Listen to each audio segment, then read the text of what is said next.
Hello, you join me in Ireland where I'm with a brand new Suzuki Swift Sport. The last model became a cult classic, but can this model do the same? Well, let's find out.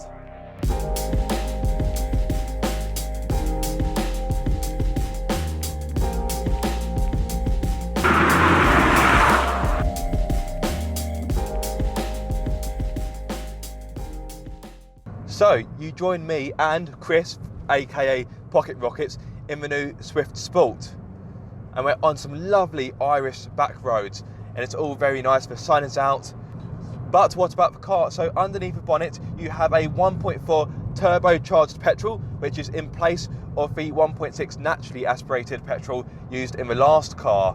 But this engine does pump out more power, albeit not much. So this engine has 138 brake horsepower compared to 134 brake horsepower in the last car.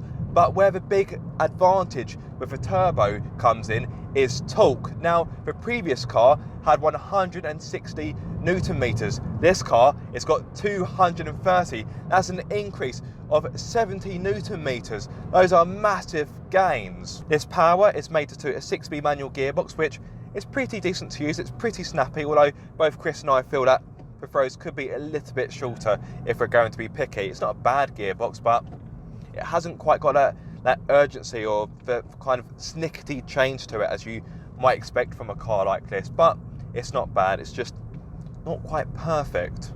Now at this point it is worth mentioning that Suzuki states that the new car has got a 10% shorter gear throw. However, it still lacks that precision, and if I'm honest, although the older car may have had a longer throw, from what I can remember, it felt slicker.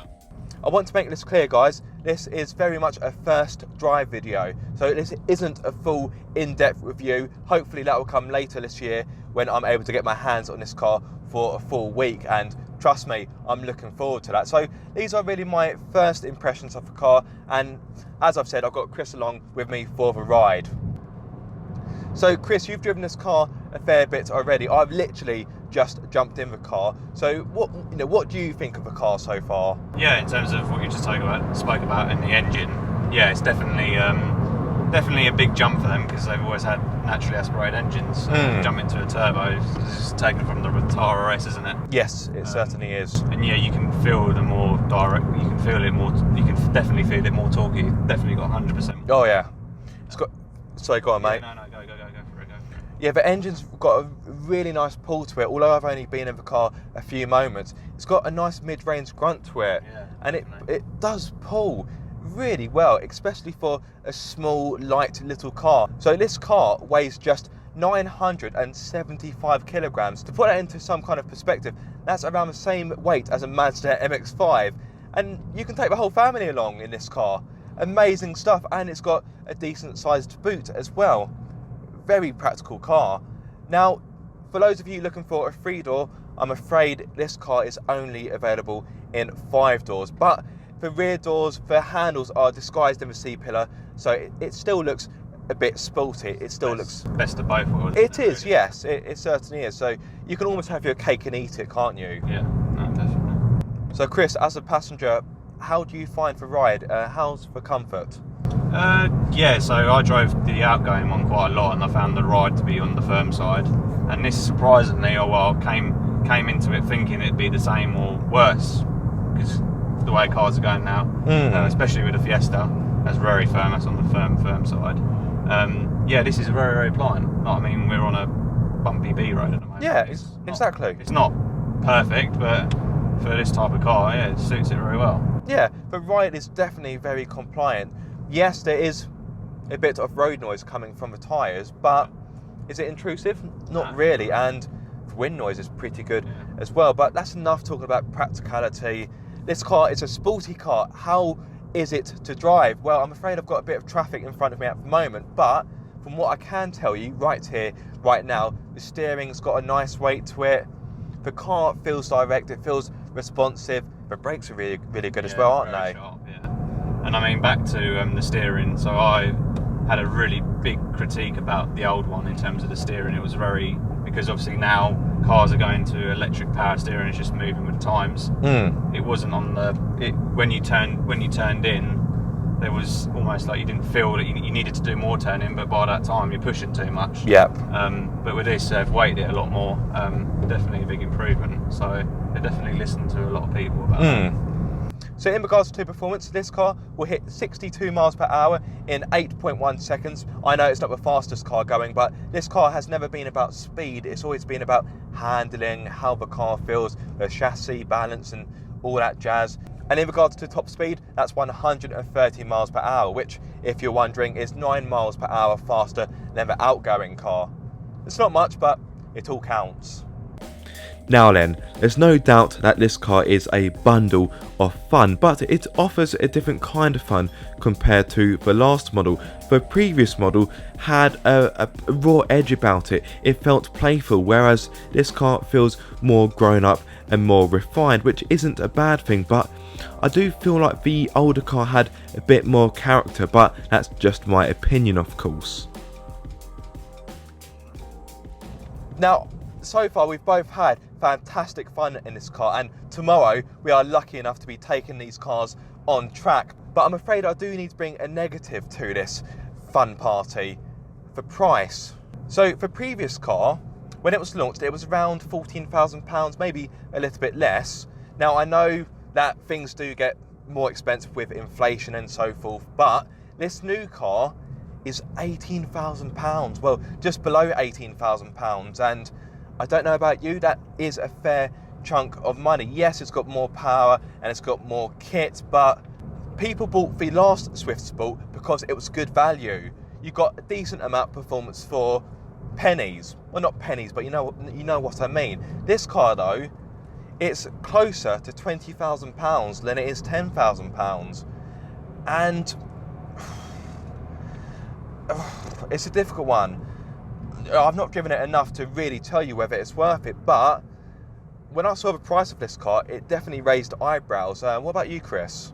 Yeah, I do agree with you, but we're now in an era where cars are getting more expensive, and yeah, we're not here to, well, we are here to compare the outgoing version to see if it's as good, but the outgoing version isn't with us anymore, so we haven't really got a choice. If you want something like this, then you have to be prepared to pay that sort of money, don't you, really? I mean, the Fiesta is the equivalent Fiesta is nowhere, well, it's almost the same, isn't it? And Yeah. That's a standard Fiesta, so you'd have to opt with it, extras on it. Whereas Yeah. this is pretty much a standard car. Yeah, it does come with a lot of kit. In fact, this car's got so much kit that I haven't really got time to talk about it in this video, especially as I want to talk more about how the car drives. But when I do get a chance to spend more time with this car later this year, I will of course cover the equipment in greater detail. What I will say though is that if you want an equivalent Ford Fiesta or Seat Ibiza, this will cost you around £2,000 more than this car, so that's worth bearing in mind. Anyway, like I say, let's focus on the driving, so with that in mind, it's time to hit the track.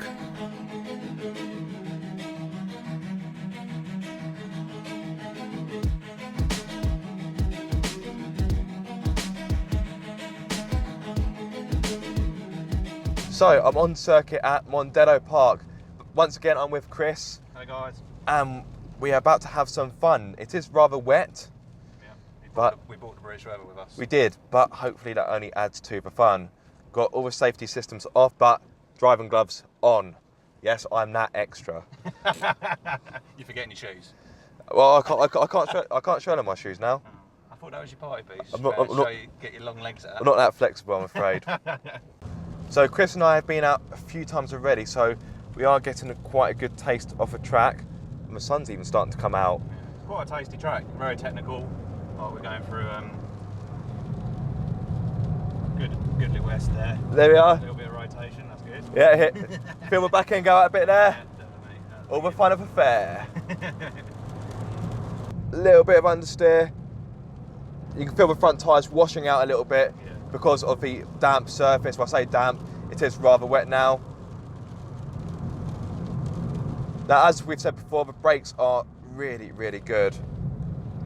They really scrub off speed well, which is what you need on a damp surface. No sign of brake fade as well. No, we've driven this car pretty hard so far, and it's it's been able to take the abuse so far, which is very good. So if you think about tracking this car, then you should have very little worries. Right, a little bit of understeer there, washing off the surface, steering is nice and direct, there's very little body roll, and the car just feels composed. On the brakes again. Oh. Yeah, this is a properly fun car. Now there are of course one or two negatives.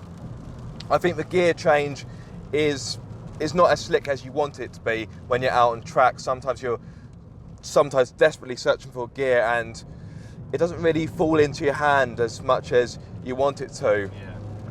The other negative I have, I don't know about you, Chris, but I do find it very difficult to heel and toe in this car. Yeah, the pedal's higher than it should be, really. There's quite a large gap between the brake pedal and the accelerator, and the accelerator is lower than the brake pedal, so I do find that a pity. It's also a pity that the car doesn't sound overly sporty and the engine and exhaust note isn't quite as spicy as you might have hoped.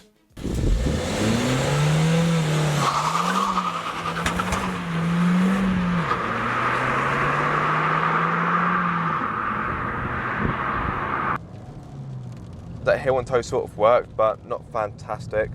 Right, nice and tight. Let's drag it out now, get it back in, go through this left-hander, bit wide through there. Whoa, feel the back go again. And the front wheels are lighting up. Fantastic. But yeah, I would definitely have to say one of the stand-up features of this car are the brakes. They really are good. Right, power back on. I tell you, even the suspension on here, like we love the suspension on the road. It's been great. Thought it would be a lot firmer, but actually it's really, really compliant on the UK roads. Yeah. And that's because they've developed it with so many different spring rates, springs, everything. And, Oh yeah. Yeah, it's definitely even better on here as well. Yeah. And I think we are going back into the pits. Whew, that was fun. So much fun, my mouth has gone dry than Gandhi's flip-flops. Whew. Yeah, oh, Sahara Desert. Man. Yeah. Whew. That was great fun. Hopefully we'll get to go out again. But yeah, let's park up. And that one. And Go. let's park up and give you some quick thoughts. Swift Sport on track, very, very capable, even in the wet. Absolute blast. Oh, I've just stalled it. Hey! After all that, I go and stall it. I forgot I'd left it in fourth gear there, or third gear, whatever gear it was. Anyway, yeah, Swift Sport, fantastic fun. I love the fact that it's agile. You can really truck the car around, and because it hasn't got a lot of power, you never feel like you're going to kill yourself. It's quite a predictable car. Obviously, with it being front-wheel drive, you get that understeer to kind of give you a warning that you're, probably pushing a bit too hard. But you can get the back out a little bit, which is really cool. Yeah, as Aaron said, it's a very predictable car. So when you say if you want a trail brake, you can get the car to slide out, and then you can just go back onto throttle and just correct it quite easily. It's not a car that surprises you and you can't return it back from oversteer. It's quite easy. And obviously, as we talked about, the gearbox is probably the biggest flaw to the car, mainly on track, really. I mean, you don't notice it as much on the road. No. But you do a lot more on track. But steering, good. Brakes, very good. Yeah. Gearbox could just be a bit slicker, a bit snappier. And for me, personally, I just find it a bit too difficult to heel and toe, which is a little bit disappointing. I've been in worse cars in terms of heel and toe setup. But it's not the best. Is a Swift Sport still fun? Oh yes, and then some. The weather's turned rather nasty. Now back to the car. Now I'll be honest, when I first saw the price, I did think it's a bit too much. But you know what? Now that I've driven the car, it's great fun. Is it better than my old car? Yes, I know it's more money, but are you getting more car? Yes, I really believe that you are. But overall, this car is a fun little, maybe not hot hatchback, but it's a very good sporty hatchback, warm hatchback, whatever you want to call it. Good car. Thank you so much for watching. I hope you've enjoyed this video. If you did, give it a big thumbs up and please subscribe for more car obsession.